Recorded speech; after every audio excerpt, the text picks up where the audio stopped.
Hello students, I'm Deep Singh. Welcome once again on Deep Jyoti classes. Today my topic is human digestive system. तो आप देख रहे हो कि मैंने जो वेस्ट मटेरियल्स है उनसे मैंने पूरा ह्यूमन डाइजेस्टिव सिस्टम बनाया है। तो ह्यूमन डाइजेस्टिव सिस्टम का ये जो पूरा पार्ट है जिसको हम एलिमेंट्री कैनाल भी बोलते हैं और ये पूरा 9 मीटर लॉन्ग होता है यहाँ से लेके यहाँ तक। तो देखो पहले हम इसके जो ऑर्गन्स मैंने बनाए हैं उसको हम देख लेते हैं कि कौन कौन से ऑर्गन्स हैं। जो फर्स्ट ऑर्गन है वो है इसोफेगस जिसको हम फूड पाइप भी बोलते हैं। उसके बाद ये है स्टोमक। स्टोमक के बाद ये जो दिख रहा है हमें ग्रीन पार्ट ये है पैंक्रियास। उसके बाद ये रेक्टम, एनस और ये है स्लिवरी ग्लैंड्स, ये है लीवर और ये लार्ज इंटेस्टाइन और स्मॉल इंटेस्टाइन।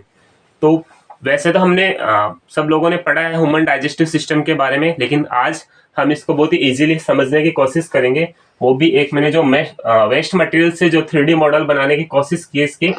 तो सबसे पहले हम देखते हैं कि जो हमारा फूड हम मुंह में लेते हैं उसका डाइजेशन कहाँ से स्टार्ट होता है। तो जैसे ही हम खाना अपने मुंह में रखते हैं तो उसका डाइजेशन का जो सबसे पहला पार्ट है वो टीथ से ही शुरू हो जाता है, क्योंकि टीथ क्या करते हैं, अपन जो खाना खाते हैं उसको ग्राइंडिंग करना, चैविंग करना, कटिंग करना, ये सब काम टीथ का होता है। उसके बाद जो नेक्स्ट पार्ट आता है वो हमारी टंग।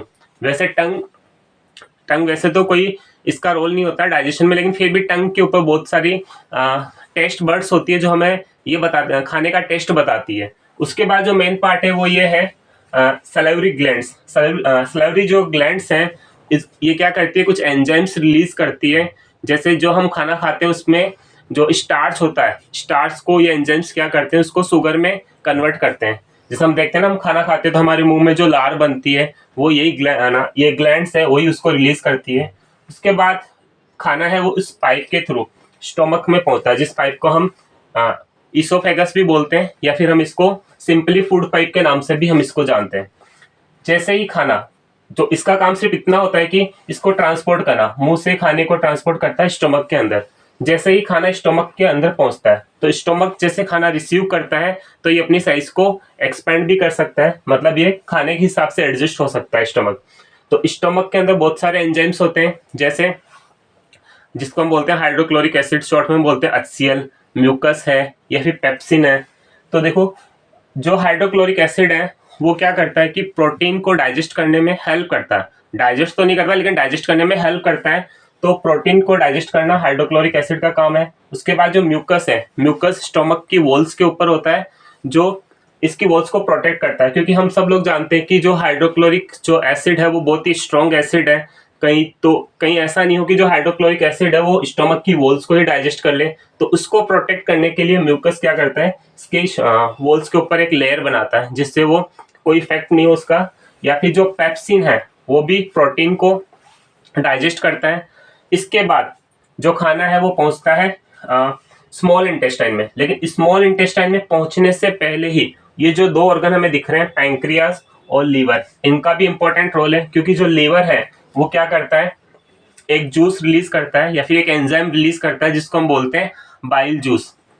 बाइल जूस क्या करता है, बाइल जूस जो हमने जो खाना खाया, क्योंकि हमने देखते हैं खाने के अंदर बहुत सारे न्यूट्रिएंट्स होते हैं, जैसे प्रोटीन है, फैट्स है, कार्बोहाइड्रेट है।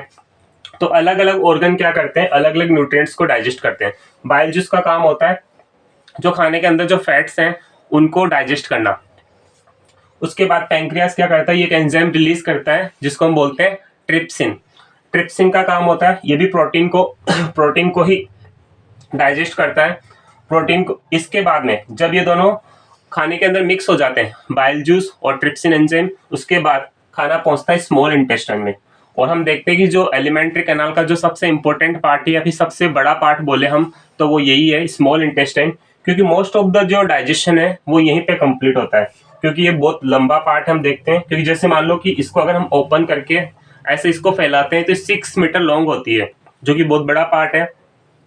इसमें खाना जैसे जैसे धीरे आगे बढ़ता है और डाइजेस्ट होता जाता है, क्योंकि इसके अंदर भी बहुत सारे एंजाइम्स ये खुद भी रिलीज करती है। इसके बाद स्मॉल इंटेस्टाइन से खाना पहुंचता है लार्ज इंटेस्टाइन। ये वाला जो पार्ट है ये लार्ज इंटेस्टाइन का है।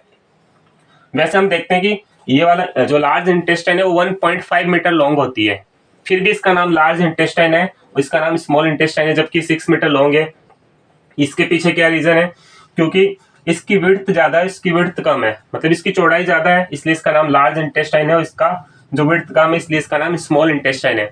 वैसे मोस्ट जो खाना अब इसमें पहुंचा है वो वैसे पहले से ही डाइजेस्ट हो चुका है, फिर भी कुछ पार्ट जो खाने का बच गया है जैसे वाटर है या कुछ सॉल्ट्स हैं, उनको एब्जॉर्व करना किसका काम है, लार्ज इंटेस्टाइन का। लार्ज इंटेस्टाइन से खाना धीरे धीरे आगे बढ़ता है, आगे बढ़ने के बाद में जो भी एब्जॉर्प्शन कर सकती है वो एक जैसे वाटर या सॉल्ट को एब्जॉर्व करने के बाद में जो रफेज बचता है वो आके रेक्टम के अंदर कलेक्ट होता है। रेक्टम के बाद में रेक्टम का काम होता है उसको रफेज को कलेक्ट करके रखना। फिर जो लास्ट पार्ट है इस पूरे एलिमेंट्री कैनाल का वो है एनस। एनस उस खाने को अपनी बॉडी से बाहर निकालता है। तो ये हमने देखा कि टीथ से लेके जो रेक्टम तक का पूरा काम था वो हमने पूरा देखा कि कौन सा ऑर्गन क्या काम करता है। तो पूरे डाइजेस्टिव सिस्टम को हमने बहुत ही इजी तरीके से समझा है। Thanks for watching, wait for next video.